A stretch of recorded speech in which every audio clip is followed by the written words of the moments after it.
안녕하세요. 하루의 건강입니다. 여러분은 오늘도 영양제를 드셨나요?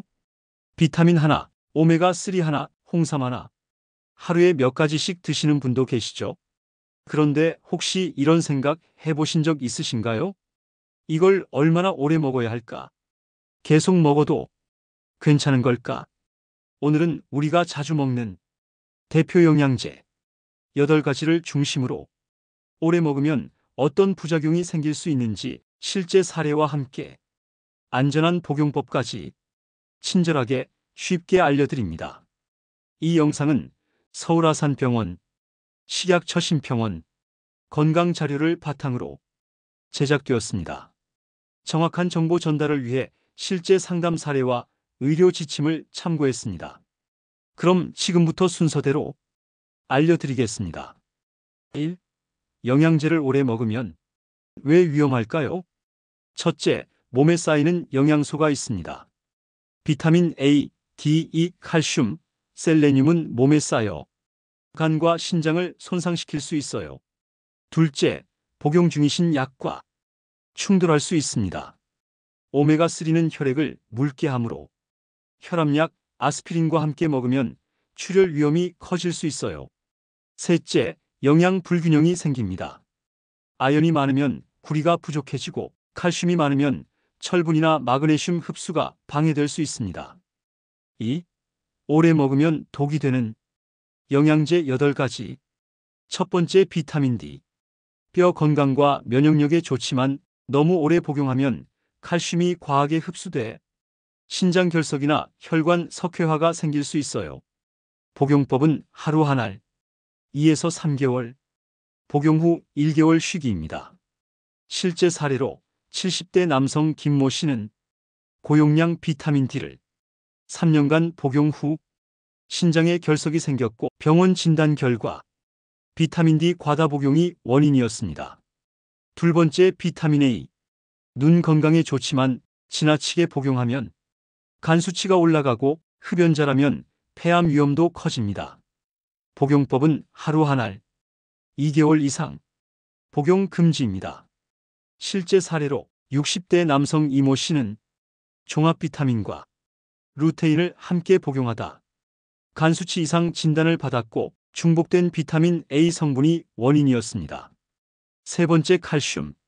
골다공증 예방에 좋지만 과다 복용하면 혈관 석회화, 신장 결석, 변비까지 생깁니다.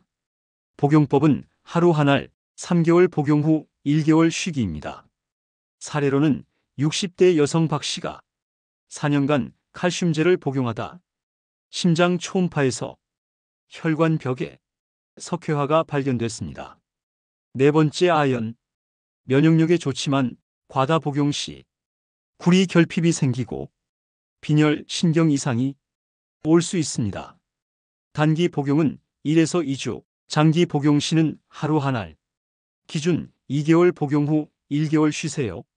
사례로는 55세 정 씨가 감기 예방용 아연을 장기 복용하다 손끝 저림과 빈혈 증상을 겪었고 검사 결과 구리 결핍으로 나타났습니다. 다섯 번째, 비타민 B6.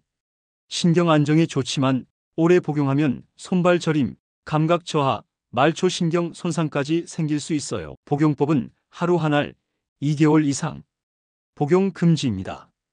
60대 여성 이 씨는 6개월간 복용 후 손발 감각 저하, 균형 문제를 겪었고 병원에서 말초 신경 손상 진단을 받았습니다. 여섯 번째, 오메가3. 혈액순환과 심장 건강에 좋지만 혈전약이나 고혈압약과 함께 먹으면 출혈 위험이 생길 수 있습니다. 복용법은 하루 한 알에서 2알, 식사 후에 드시고 3개월 복용 후 1개월 쉬기입니다.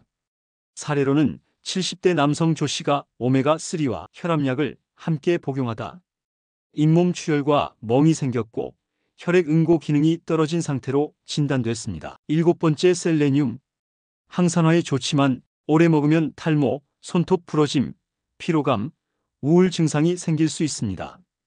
복용법은 하루 한 알, 2개월 복용 후 1개월 쉬기입니다. 실제 사례로는 셀레늄을 3개월 이상 복용하던 여성 이 씨가 머리카락이 빠지고 손톱이 부러졌으며 과다 복용이 원인이었습니다. 8번째, 홍삼, 밀크시슬. 천연이지만 간에 부담을 줄 수 있고 약물과 충돌할 수 있습니다. 복용법은 하루 1에서 2회, 3개월 복용 후 1개월 쉬기입니다. 사례로는 60대 여성 김씨가 고혈압약과 홍삼을 함께 복용하다 혈압이 불규칙해지고 얼굴이 붉어지는 증상을 겪었습니다. 3. 자주 묻는 질문. 질문 1. 영양제 복용은 식전 식후 언제 복용하나요? 대부분 식후가 안전합니다. 그 이유는 크게 5가지입니다. 첫째, 위장을 보호해줍니다. 식사를 하면 위산이 희석되고 음식물이 위벽을 보호해줍니다. 이때 영양제를 복용하면 속 쓰림이나 메스꺼움 같은 위장 자극이 줄어듭니다. 특히 아연, 철분, 비타민C 같은 영양소는 공복에 먹으면 속이 불편할 수 있어요. 둘째, 흡수율이 올라갑니다. 비타민 A, D, E, K 같은 지용성 비타민은 기름이 있어야 흡수가 잘 됩니다. 식사 후 복용하면 지방과 함께 흡수돼 효과가 훨씬 좋아집니다. 셋째, 약물과의 충돌을 줄여줍니다. 공복에 먹으면 영양소가 빠르게 흡수되면서 갑작스런 두근거림이나 어지럼증 같은 이상 반응이 생길 수 있어요. 식사 후에는 흡수가 천천히 일어나 몸에 부담이 덜합니다. 넷째, 혈당이나 인슐린에 영향을 덜 줍니다. 특히 당뇨 있으신 분들은 식전에 일부 영양제를 드시면 혈당이 급변할 수 있는데요. 식후 복용은 이런 위험을 낮춰줍니다. 다섯째, 복용 습관을 들이기 좋습니다. 식후에 정해진 시간에 먹으면 잊지 않고 꾸준히 복용할 수 있어요. 단, 예외도 있습니다. 유산균은 식전 또는 공복 복용이 좋고 철분도 공복 흡수가 좋지만 속이 약하신 분은 식후에 드시는 게 안전합니다. 질문 2. 영양제 복용은 아침, 저녁 중에 언제가 좋나요? 비타민 B군은 아침, 나머지는 식사 후 아무 때나 괜찮습니다. 비타민 B군이 아침에 복용하면 좋은 이유는 다음과 같습니다. 첫째, 에너지 대사에 도움을 주기 때문입니다. 비타민 B군은 음식 속 영양소를 에너지로 바꿔주는 역할을 합니다. 그래서 아침에 복용하면 하루를 시작할 때 생기는 피로감을 줄이고 활력을 높여줍니다. 둘째, 뇌 기능을 자극해서 집중력에 도움을 주지만 밤에는 오히려 방해가 될 수 있습니다. 특히 비타민 B12는 뇌를 각성시키는 작용이 있어 저녁이나 밤에 복용하면 잠을 방해할 수 있습니다. 그래서 아침에 드시는 것이 더 안전하고 효과적입니다. 셋째, 위장을 보호하면서 흡수율도 높일 수 있기 때문입니다. 비타민 B는 수용성이라 식사 후 복용 시 흡수율이 높고 공복에 먹었을 때보다 속도 덜 불편합니다. 특히 비타민 B6는 공복에 복용하면 메스꺼움을 느낄 수 있어 식사 후 섭취가 가장 좋습니다. 넷째, 우리 몸의 생체 리듬과 잘 맞기 때문입니다. 아침이 되면 몸은 자연스럽게 깨어날 준비를 하고 코르티솔이라는 각성 호르몬이 분비됩니다. 이때 비타민 B를 함께 복용하면 몸이 자연스럽게 하루를 시작하는 데 도움을 줍니다.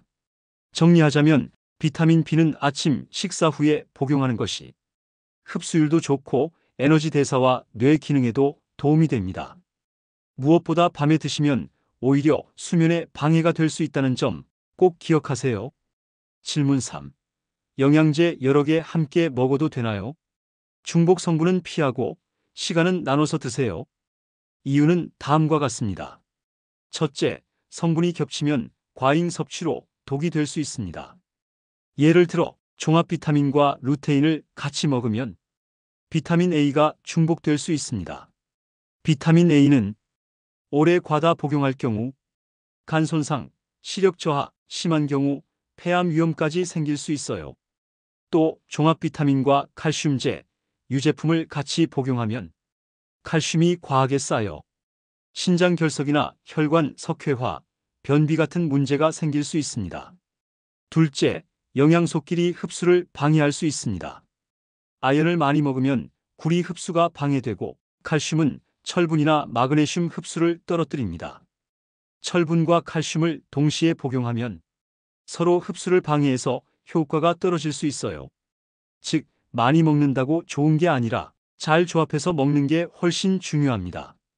셋째, 간과 신장에 부담을 줍니다.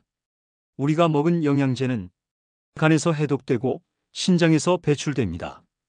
영양제가 너무 많거나 중복 성분이 많으면 간과 신장이 쉴 틈이 없습니다. 결국 피로감, 소화장애, 간 수치 상승 같은 부작용이 올 수 있어요. 넷째, 돈은 들고 효과는 떨어집니다. 몸은 필요한 만큼만 흡수하고 나머지는 소변으로 빠져나가 버립니다. 즉, 비싸게 사서 과잉 섭취해봤자 배출되거나 오히려 독이 됩니다. 질문 4. 영양제를 음식으로 대체할 수 있을까요? 네, 물론 가능합니다. 대체 가능한 음식을 몇 가지 알려드릴게요.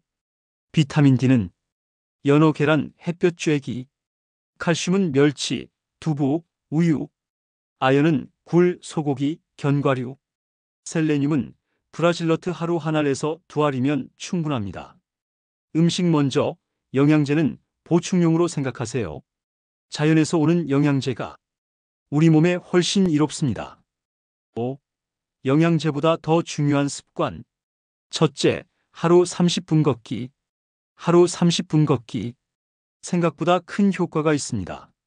심장은 튼튼해지고 혈당은 안정되며 뇌는 맑아지고 기분도 좋아집니다.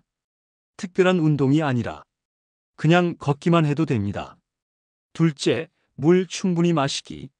하루 1에서 1.5리터 물을 마시면 혈액순환이 좋아지고 피로와 두통이 줄어들고 변비 예방에도 효과적이에요.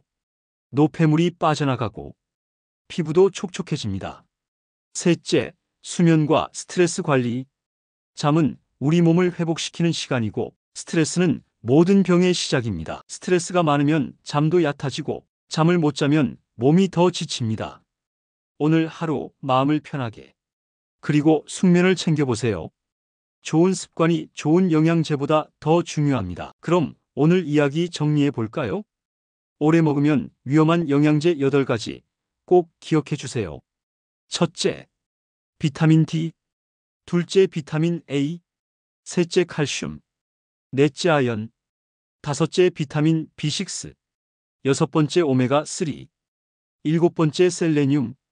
여덟 번째, 홍삼, 밀크시슬. 이상 이 8가지 영양제는 2에서 3개월 복용 후 반드시 1개월은 쉬어야 합니다. 중복 성분, 부작용 발생 시 전문가 상담은 필수입니다. 여러분은 어떤 영양제를 드시고 계신가요? 댓글로 공유해 주세요. 여러분의 구독, 좋아요, 알림 설정은 보다 좋은 영상 제작에 있어 큰 힘이 됩니다. 오늘도 하루의 건강과 함께 건강한 인생을 지켜나가세요. 이상 하루의 건강이었습니다. 감사합니다.